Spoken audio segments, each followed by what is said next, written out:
Perkenalkan, saya Jutfatul Hanum SPD MPD dengan NIDN 13301118801.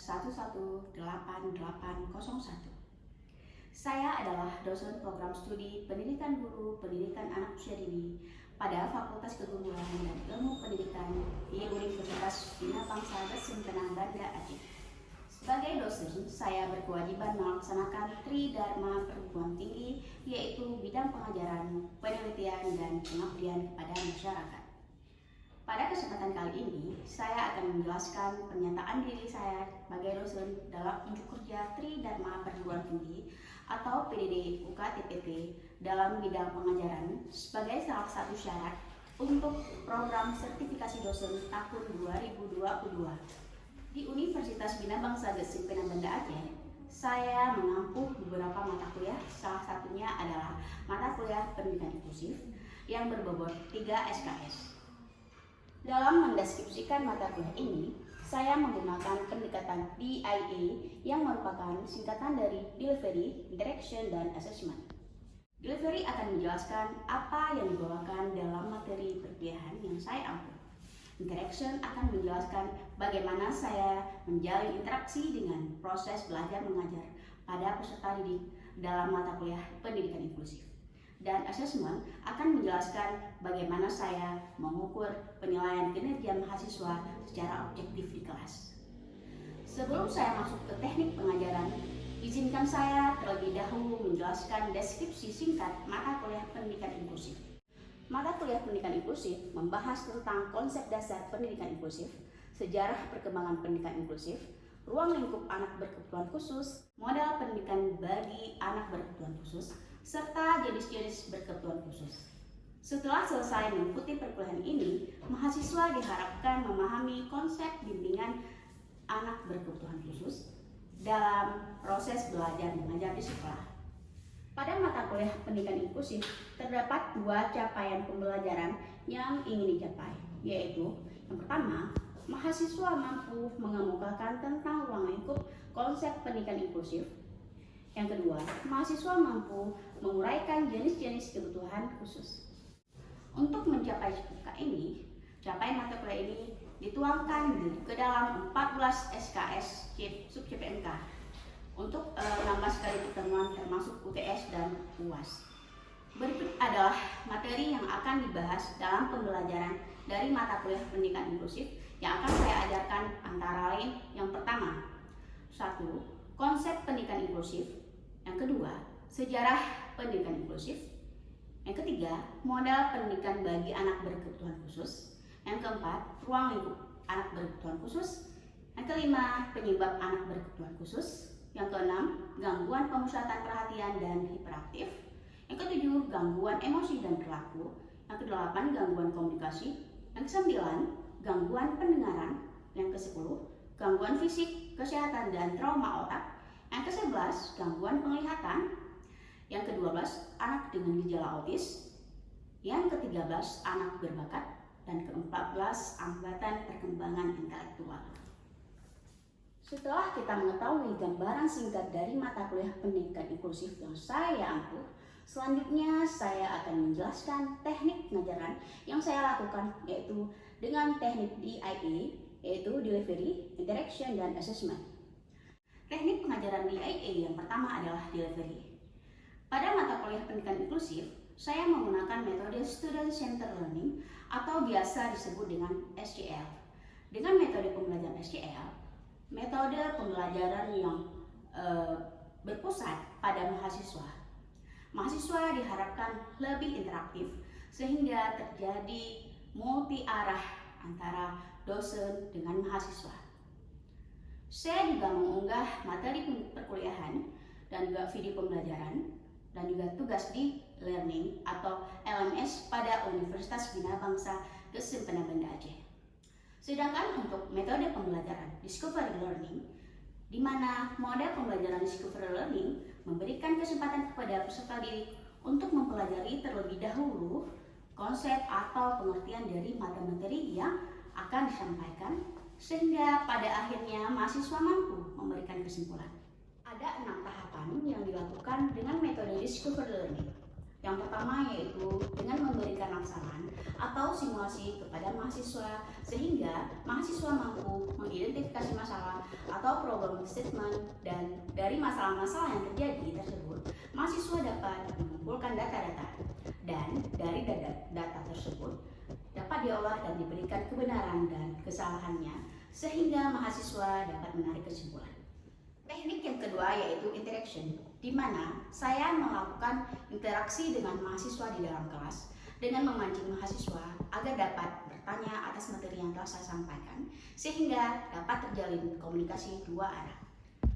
Untuk meningkatkan efektivitas antara dosen dengan mahasiswa, saya juga menggunakan WhatsApp Group kelas mata kuliah pendidikan inklusif untuk melakukan komunikasi dengan mahasiswa dan media komunikasi yang ada pada Learning Management System Universitas Bina Bangsa Sempena Banda Aceh, yang dapat memberikan arahan kepada mahasiswa yang dilakukan di forum diskusi sehingga timbal balik dari diskusi dan dapat dilakukan dengan baik.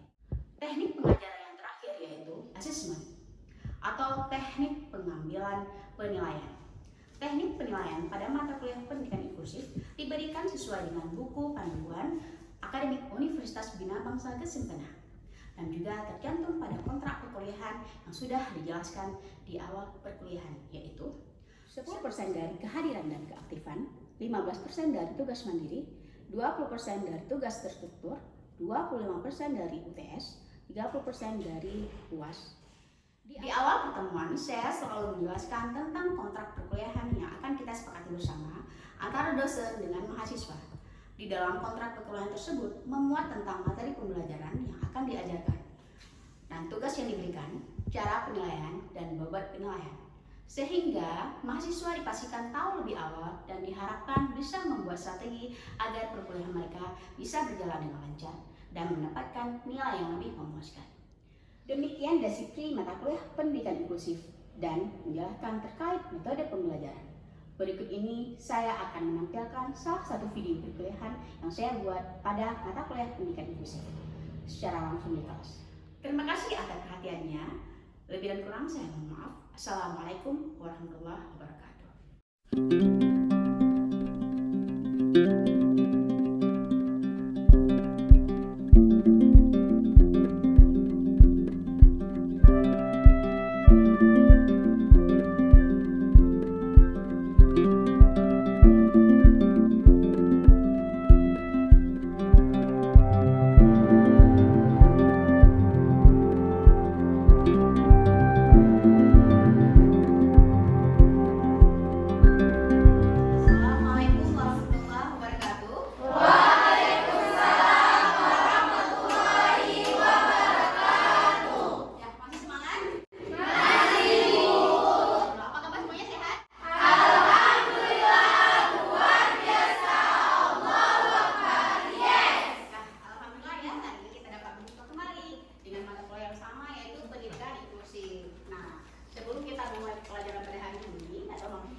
Kita ada baiknya berdoa terlebih dahulu agar proses pembelajarannya dapat berjalan dengan baik.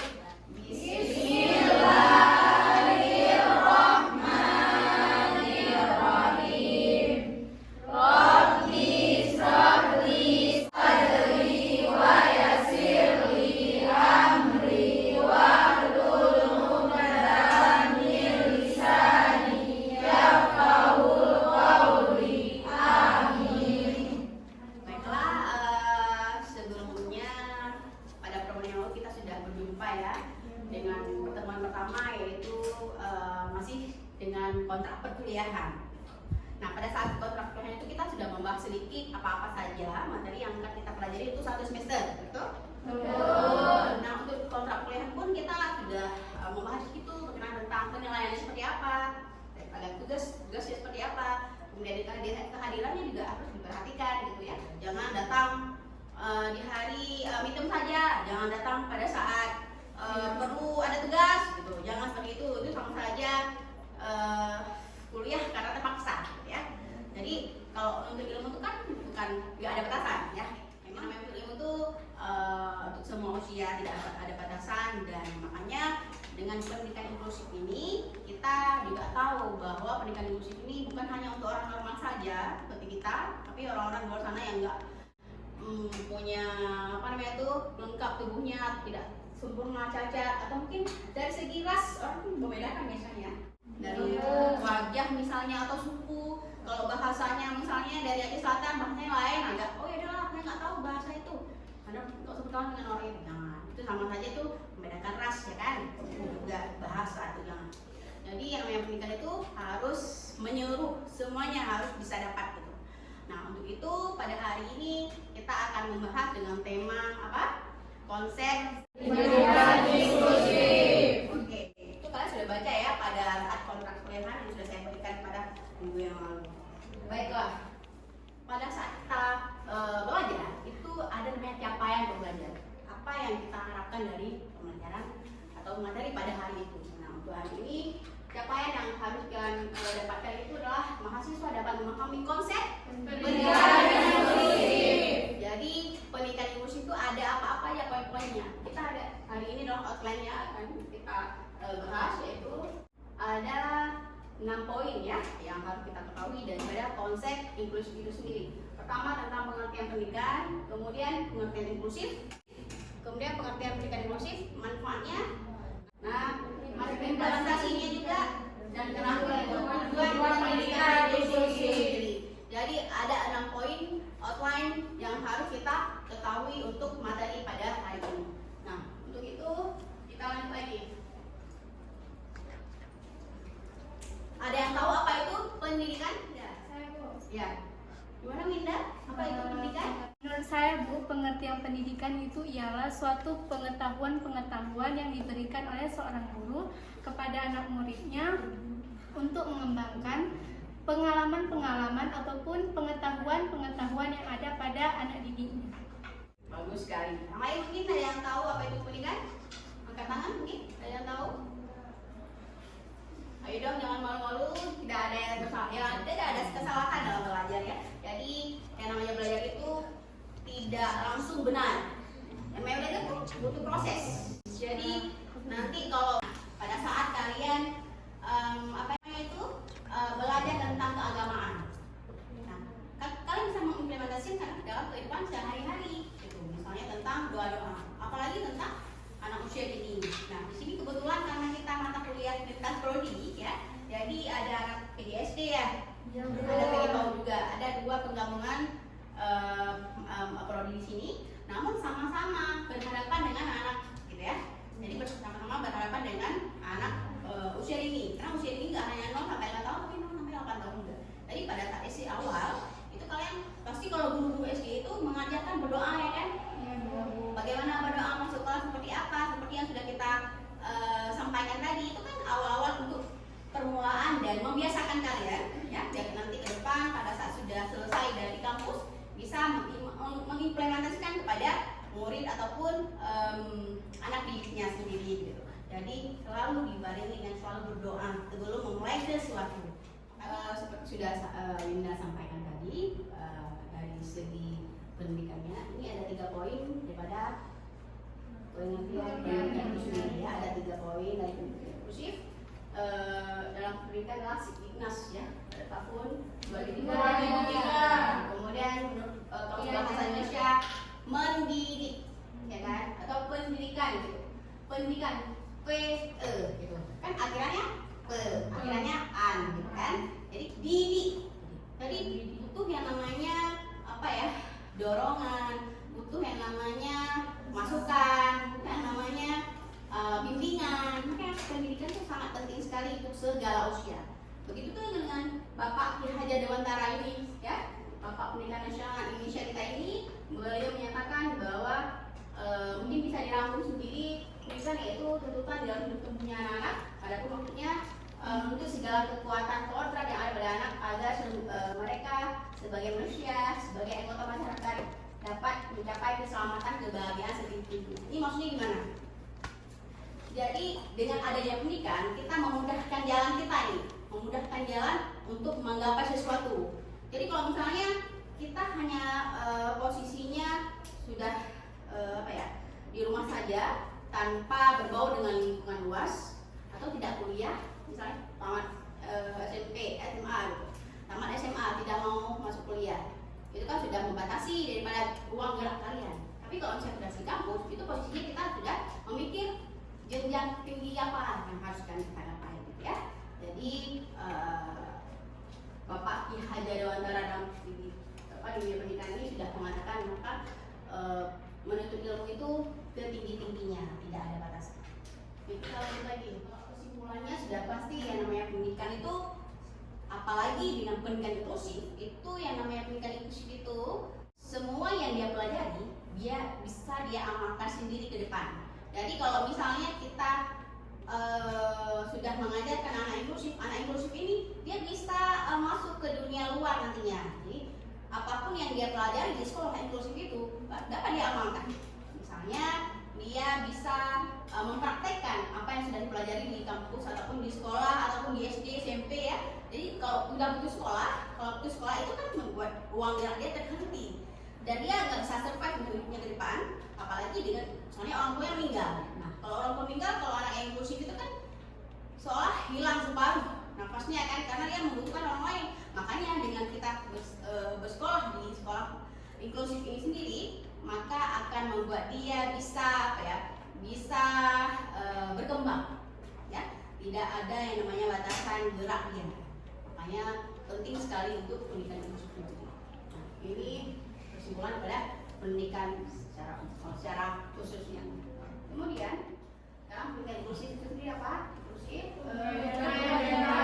diskriminasi suku, agama, ras, dan antar golongan serta tidak menyebabkan peserta didik manapun, termasuk peserta didik berkebutuhan khusus, aliran serta memberikan pengembangan dalam integritas, kemampuan, minat, bakat, serta kebutuhan peserta didik. Baiklah, dari kesimpulan dari pengertian inklusif ini sendiri, yang namanya inklusif itu pasti orang disabilitas, ya kan? Pasti anak berkebutuhan khusus, ya. Jangan sampai dengan anak yang inklusif ini ada sara nantinya, ada perbedaan, ada diskriminasi, itu tidak boleh ya. Oke, ini ada gambar yang sudah saya sematkan melalui PowerPoint. Ini ada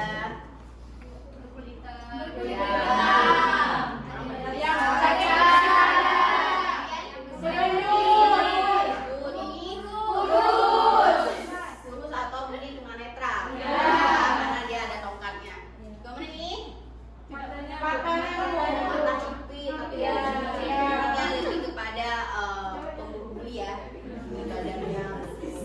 Oke, ini dari sekian gambar orang yang sudah saya sematkan di PowerPoint ini adalah bagian daripada perbedaan saudara.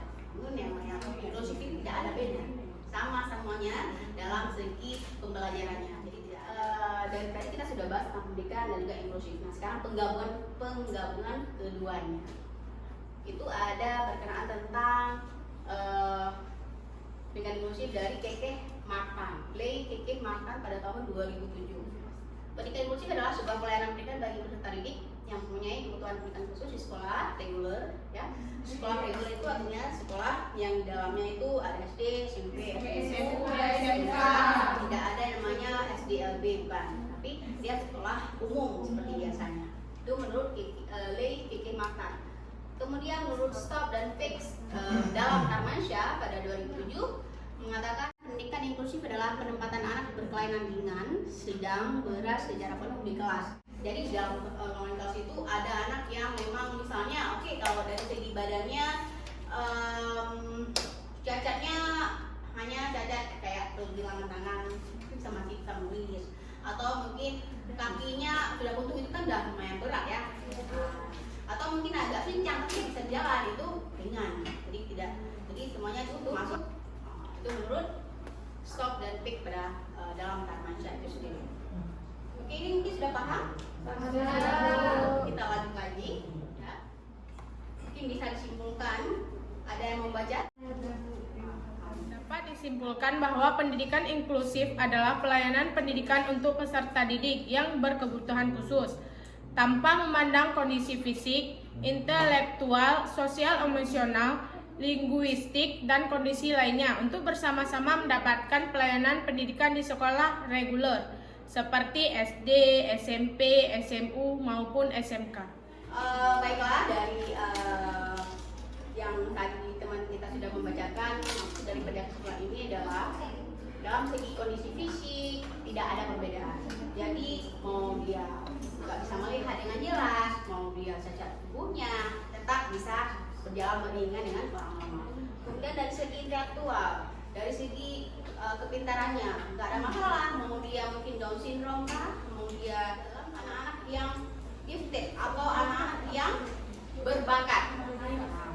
Anak berbakat itu kalau digabungkan dengan anak normal kan juga agak bingung ya, karena emosional nggak stabil, karena dia lebih pinter ya, lebih tahu semuanya. Jadi kalau digabungkan dengan orang-orang yang normal, yang setara gitu, yang biasa aja, dia susah untuk berinteraksi. Itu juga termasuk. Kemudian sosial emosional. Sosial emosional dalam segi sosial emosionalnya, sosial dalam segi pergaulannya, dalam segi emosinya bagaimana, dari segi emosi orang-orang yang disabilitas itu pasti nggak sama dengan orang normal. Orang normal kan dia tahu kalau orang lagi marah, oh berarti kita nggak marah ini. Kalau misalnya orang yang nggak normal atau disabilitas itu kan, kalau orang yang emosinya marah pasti meledak-ledak. Kalau disabilitas dia nggak mau tahu yang dia maksud harus tercapai. Jadi disabilitas memang lebih ke tantrum ya, lebih ke harus mengikuti kemauannya. Itu kalau orang disabilitas. Oke, kemudian linguistik. Apa itu linguistik? Tahu nggak apa itu linguistik? Dari segi bahasanya ya, dari orang-orang yang disabilitas ini, katakanlah untuk tunarungunya, itu kan harus bicaraannya kan kurang jelas ya. Bahasanya harus tahu kita, bahasa isyaratnya. Mungkin dia lagi pada saat itu di dalam kelas dia ingin sesuatu tapi susah untuk mengungkapkan. Namun pada saat di kelas ini untuk pendidikan inklusif itu ada guru pendamping khusus yang akan menampingi anak yang tunarungu atau kesulitan dalam berbicara. Jadi tersampaikan apa maksudnya. Di sini kita ada 6 gambar ya. Perhatikan baik-baik. Gambar manakah yang menunjukkan anak-anak yang berada di kelas inklusif? B. Oke, B. Kenapa dengan B? Dia tidak ada. Oke. Dan di sampingnya anak-anak normal? Iya. Berarti dia berada di kelas Inklusif. Kemudian C. C. Seperti apa? Di atas Oke, pada saat kalian melihat di kolom C mungkin kurang jelas, tapi di sini terlihat ada anak yang mempunyai wajah agak berbeda. Masuk ke dalam inklusif. yaitu Down syndrome. Anaknya anak yang Down syndrome, tapi dia belajar juga di kelas-kelas yang normal. Ya. D. Kemudian saya F. Sekarang yang bukan kelas inklusif, A dan E. Berarti kalian sudah mengetahui ya. Sekian gambar. Baiklah, headline outline yang sudah kita buat tadi, ada yang namanya manfaat pendidikan Inklusif. Apa manfaatnya? Hak dan kewajiban yang sama dengan peserta didik reguler lainnya di kelas. Berarti reguler ini maksudnya anak normal yang lainnya. Tidak ada perbedaan. Semua di situ tidak ada yang namanya anak cacat, anak disabilitas bukan. Tapi di sini mempunyai hak yang sama, menerima pelajaran, menerima bimbingan dari guru-guru. Kemudian, jadi di poin kedua itu anak-anak juga dapat mengembangkan dirinya. Dia bebas mengekspresikan apa yang dia mau kembangkan. Kemudian yang terakhir apa? Pendidikan inklusif itu sendiri, anak-anak di sini bisa bermain bersama dengan teman-teman sebayanya. Tidak ada yang namanya kamu cacat, kamu tidak boleh berteman dengan orang normal. Tapi sama saja. Itu namanya untuk kelas inklusif itu sendiri. Sudah paham dengan manfaat pendidikan inklusif ini? Sudah, Ibu. Nanti kalau ada tugas yang diberikan, insya Allah bisa ya? Bisa. Kira ada yang mau ditanyakan ya sebelum kita akhiri perkuliahan pada hari ini? Oke, baiklah. Perkenalkan, nama saya Arina Rizky Amalia. Saya ingin bertanya tataran pendidikan inklusif. Jadi bukan di dalam sebuah sekolah itu, di dalam satu ruangan itu kan itu kelas reguler, bukan? Tidak ada perbedaan antara anak yang normal dan anak yang memiliki kekurangan gitu, bukan? Jadi cara kita memberikan metode pembelajaran kepada anak yang normal dan anak yang memiliki keterbatasan itu bagaimana, Bu? Oke. Dari pertanyaan dari teman tadi ada yang mungkin ada yang mau disampaikan, yang tahu sebelum saya menjawab. Bagaimana metode yang kita berikan kepada anak-anak yang di dalamnya ada anak disabilitas juga ya? Ya.